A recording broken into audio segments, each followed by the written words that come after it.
Hi everyone, welcome back to my another mini blog. তো তোমরা কেমন আছো সবাই? আর তোমরা তো জানোই যে আমার মা বাড়িতে নেই, তো ভাবলাম সকালে রান্না করার আগে ফ্রিজটা একটু পরিষ্কার করে নিই।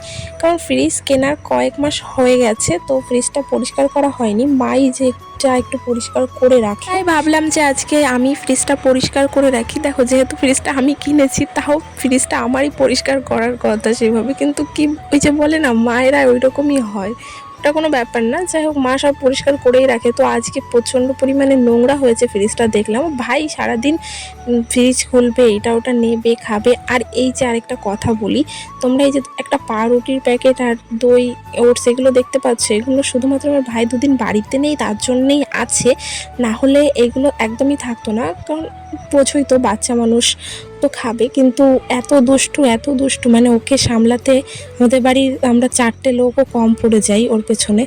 যাই হোক, তারপরে দেখো, কথা বলতে বলতে ফ্রিজটা গুছিয়ে নিলাম। আর এই যে আইসক্রিমের ডিব্বা বলো, এগুলো সব আমিই রেখেছি, কারণ এগুলো আমারই কর্ম। আমি সত্যি কথা বলতে এগুলো ফেলতে চাই না। আর ভাবি কি যে কোনো একটা কাজে লেগে যাবে, তারপরে ফেলে দিলে হয়তো মনে হবে যে কেন ফেললাম, থাকলে কাজে লাগতো, তো রেখে দিয়েছি। আর ফ্রিজে যেহেতু তেমন কোনো জিনিসও নেই, তাই জন্য বললাম রেখে দিয়েছি, যখন জায়গা থাকবে না তখন হয়তো ওগুলো ফেলে দেবো বা অন্য কিছু করে নেব।